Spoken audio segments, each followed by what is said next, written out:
Hey everyone, welcome back to the second stream of the Civo Hackathon. Super excited for this one. And we just wrapped up one with Alistair where we talked about what is Kubernetes, what are containers, container D, things like that. This particular one, we're going to talk more about like K3s versus K8. So in the previous session, we talked about how you can spin up a cluster in Civo in like under 90 seconds or something. Now we're going to look how. Right. So we have Kai here with us. Kai, thanks a lot for joining. Would you like to tell our viewers a little bit more about yourself? Yeah, I'm Kai. I'm a developer and developer advocate here at Civo. So you might see me on the community Slack, and if you're using the Civo features, I may have built some of those. So yeah, I'm just involved with pretty much everything that we do at Civo. And yeah, today we're sort of going to follow on from Alistair's presentation. There's a little bit of overlap, so I'm going to talk a little bit about what Kubernetes is. So in case you missed that presentation, don't worry, we'll get you right up to speed. Most definitely. And if you have any questions, feel free to put those in the chat. We'll be answering those. But once again, super excited for the hackathon. And if you have any questions, there's the hackathon channel on our Civo Slack.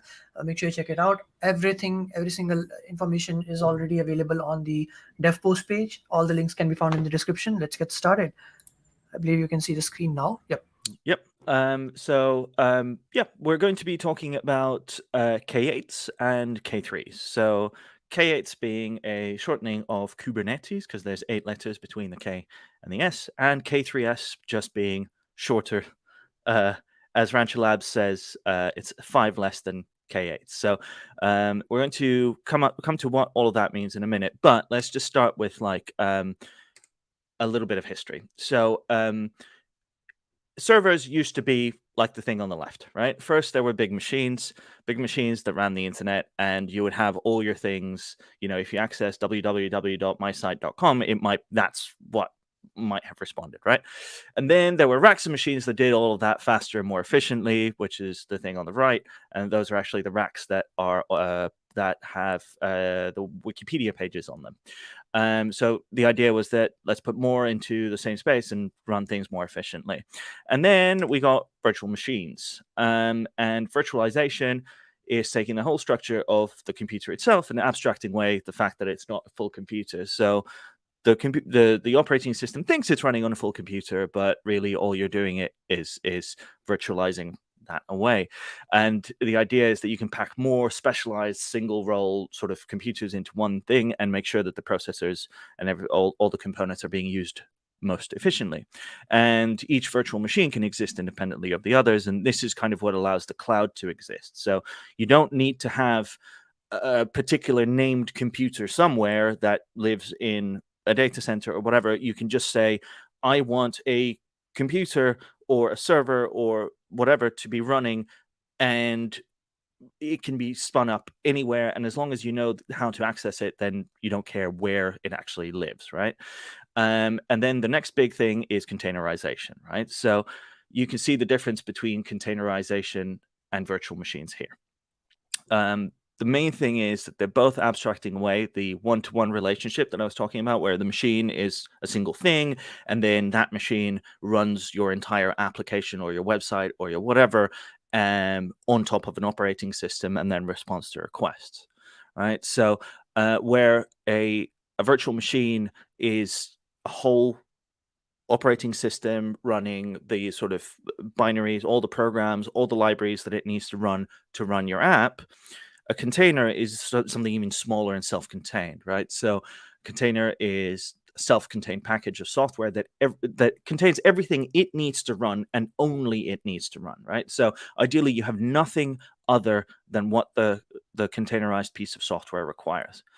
And this is the sort of shift that we're seeing from what was called a monolithic architecture, where you had a single machine that ran like the whole thing, to a microservices architecture. So you'd have a container that runs one particular part of your application. So say you're running a something, like a website where you have, videos.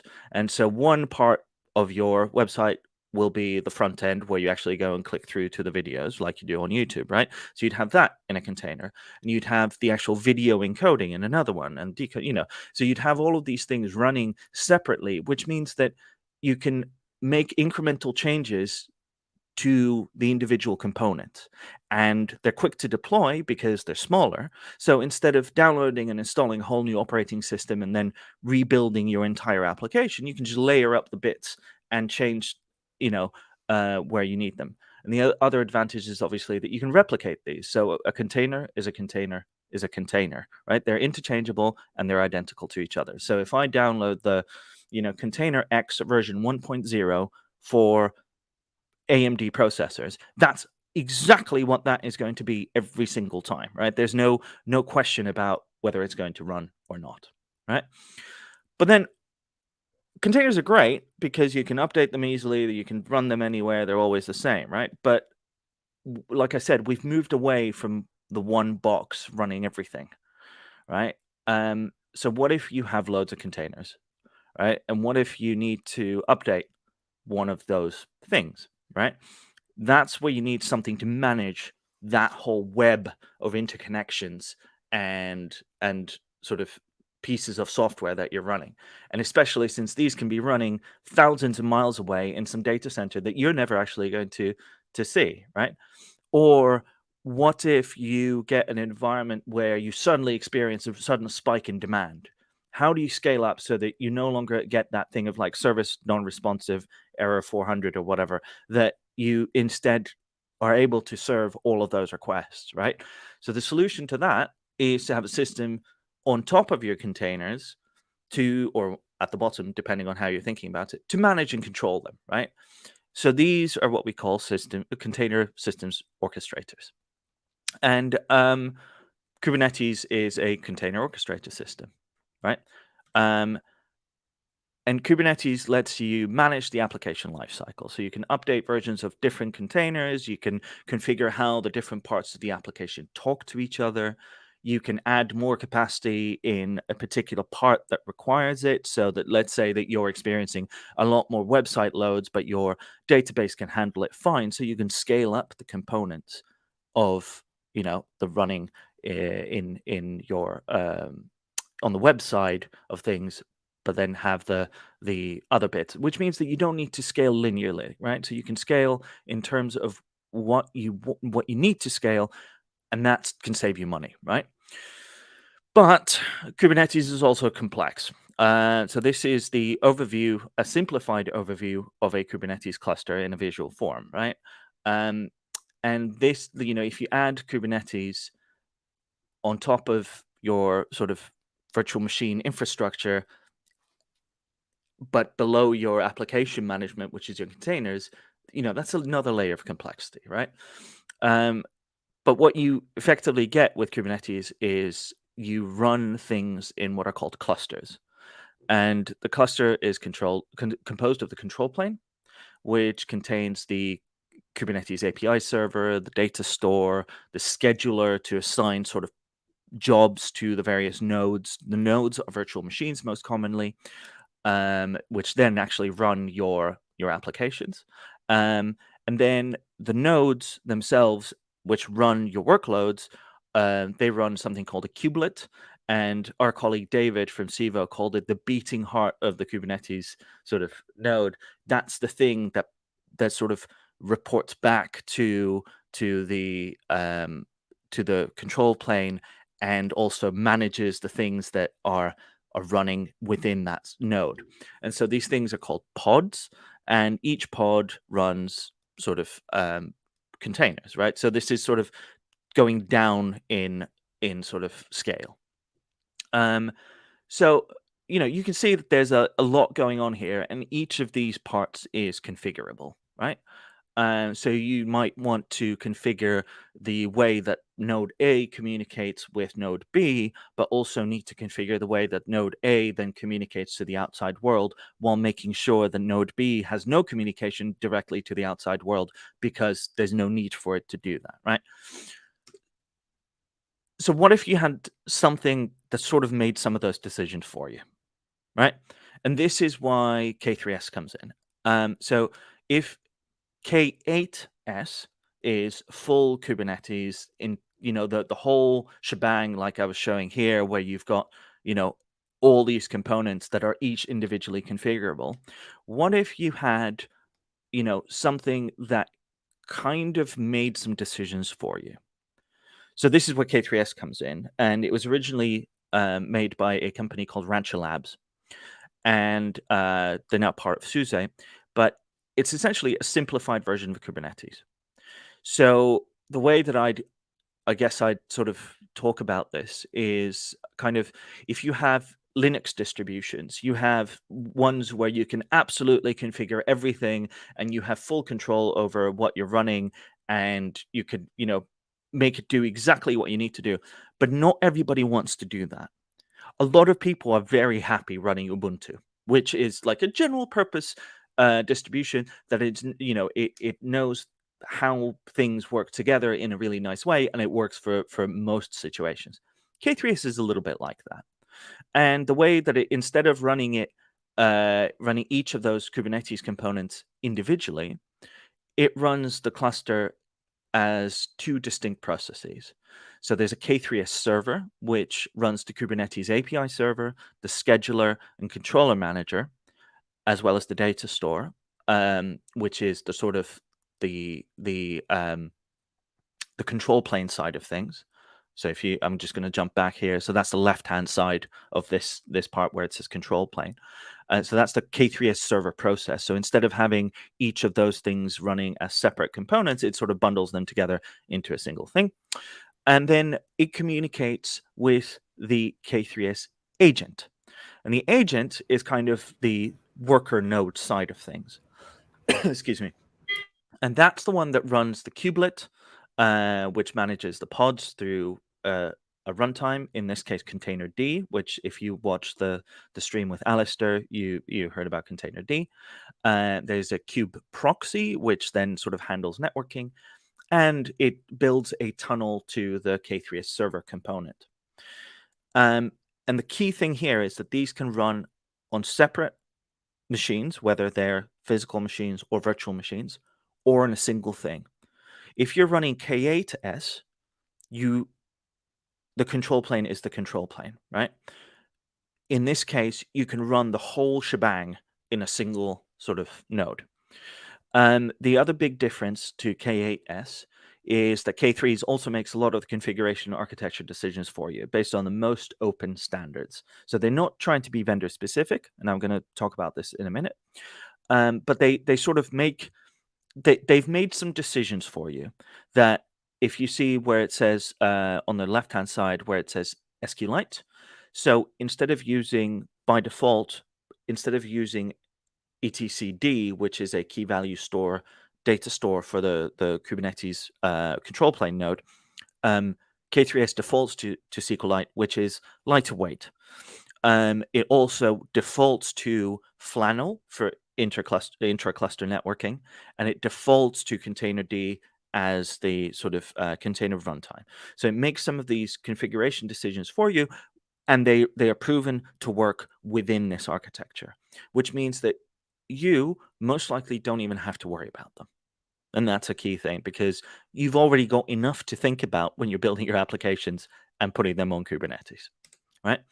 And you can also, like, since it's only like such, because of its low resource requirements, yeah, like you can also run a cluster on something with very less RAM, yeah. like So some I'm gonna IoT device or something. Yeah. I'm going to talk about that in a minute, but yeah, part of the thing about choosing these parts and taking you sort of having pre-configurations is that they've chosen very lightweight bits, which allows you to run it in sort of smaller on smaller devices. And crucially, if you wanted to run a single node cluster, you could run a single virtual machine or single device that was acting both as the server and as the agent. So effectively, the control plane is also able to perform work. But yeah, so I was saying that there's a bunch of things that get bundled in. So this is why I call it the K3s is opinionated. So it gives you an ingress controller, which obviously means that you have something that can allow connections from the outside into your cluster. It has a container runtime for your actual container processes. It does virtual networking out of the box using Flannel. You don't have to configure that.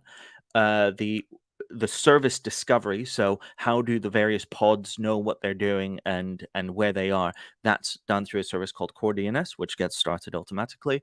And there's an embedded load balancer between the nodes called Clipper, right? And these are things that are known to work together, right? It K3s crucially, it still allows you to customize things. It doesn't limit you to the options they bundle in, but this is designed to be a most cases or scenarios set of good options, right? The idea is that this, if you want to run Kubernetes and if you want to run applications with all the advantages that Kubernetes gives you, things like rolling updates, no downtime, easy scaling, sort of fault tolerance. By using K3s, you don't have to configure your Kubernetes cluster the hard way, right? And if you've looked up Kubernetes the hard way by Kelsey Hattar, that's a lot of work, right? So the idea that if you can just spin something up like a single process and say, like, you are now a Kubernetes cluster, and the machine goes, okay, then it's, that's really good for a lot of situations. And this is kind of what Kunal mentioned with K3s being lightweight, right? So it comes in as a single binary. So a single file that's less than 100 megabytes, right? And it strips out some of the cloud API, sort of cloud provider specific API components. It strips out other runtime container runtimes. It's these things are commonly bundled in when you set up K8s. But that means that they increase the download size and the memory footprint, because when you start the whole thing, it's like it's looking for all of these things, and it needs to have, or it expects to be able to serve all kinds of situations if it's configured that day, right? And instead of having the various types of storage drivers for all the possible sort of storage environments providers, it uses something called CSI, which is container storage interface or cluster storage interface. But it uses CSI, and basically the idea is that it has the open standard stuff. It doesn't have anything specific to one of the cloud providers, right? But this allows it to run as sort of as a single or two interconnected processes, and be small to download and very quick to start up, right? But it still is fully functional as a Kubernetes cluster. There's no you're not shortcutting anything with K3s, right?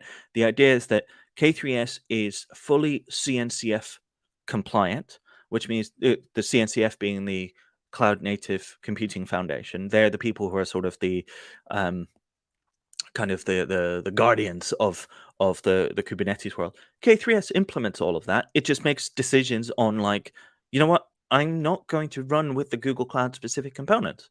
I don't need those, right? But yes, there's a couple of common misconceptions that I'd like to clear up with K3s, right? But Yeah, before this, like, yeah. you mentioned something about that. Like, we can just say like everything you can do on K8s, you can do on K3s also. Yes, yeah, exactly. So it's lightweight, but it's not light on features. So K3s implements all the components. I'm going to jump back a couple of slides here. I'll come back to this. But all of these things that you see in the process, the container D, the pods, all of this stuff is analogous to full fat Kubernetes, right? It does all the same things. It just makes some decisions and pre-configures some things for you, right? Some people enjoy tinkering and building things from scratch. I know I like to get up and running and just sort of, I don't want to build the car that I drive. Some people really enjoy like building cars and Uh, then racing the, them. the abstraction. Exactly. Yeah. I want to be able to sit into my car, turn the key, and drive. Right. So it's a little bit like that. This is good for a lot of situations. If you're running a very specialized infrastructure, if you're running very sort of specific things, you might want to look at sort of custom configurations of Kubernetes. But K3s is a good option, right? And so to go back to these misconceptions, and there's been thoughts like I've seen things said that, oh, K3s is great for Raspberry Pi or hobby projects or like uh you know Internet of Things stuff. It's not just for that, right? Um, it implements all the components that you need just in a lighter footprint, right? Um, and we at Civo, so if you start a Kubernetes cluster on Civo, it's actually running K3s, right? And that's part of the reason why we're able to start clusters for you in such a short time. But the idea is that you can control what you're deploying on these things. You can worry about the sort of application level stuff and your containers and how you sort of schedule stuff. But we handle the sort of other bits for you. We handle the control plane. All you have to worry about is what you want to run with it.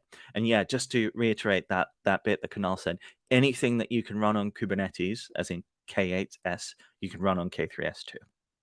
So, I mean, that was a whistle stop 20-minute sort of thing of like Kubernetes, big configurable Kubernetes, and then K3s being the lightweight thing. So I would absolutely love to hear if any of you have any questions, or if you don't, then happy hackathon. But yeah, there is a Yeah, some people were asking, like, no, there was just a little shout out. yeah. Oh, Um, thanks. Hey. one more thing, Civo Academy, you can learn Yes. more in detail. But now we'll be doing like more hands-on stuff today in the sessions. So next session we have is by Anais. It's an introduction to the Civo platform, so you can learn more about how to use Civo. And after that, I'll be doing one on running an application on Civo Kubernetes.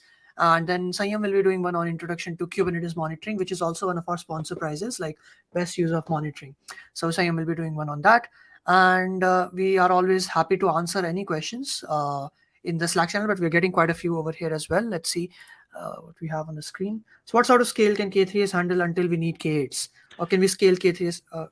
Kai, yeah, go ahead. I see you Yeah, taking no, a breath. it can handle scale. It's like, I mean, I suppose, if you're Netflix level, you might not want to be running sort of things on K3. That said, I'm not an expert on their sort of architecture, but it kind of, you need to do some configuration changes in K3s to run it in true high availability mode. So to have what's known as multi-master. So the way, like I mentioned at the very start, or not the very start, I mentioned that by default K3s uses SQLite, and that's good when you have a single control plane node. If you're running high availability, you would need to swap that out for something else. It's possible, but that's sort of a decision you need to make. If you're building something, a sort of day-to-day non-hyperscale thing, I'm pretty sure K3s could handle that scale. And I think there's another question there, Kunal, from Harish, sort of on the same level. Is there any difference between K3s and K8s when it comes to running production grade applications? I don't think much. Like No.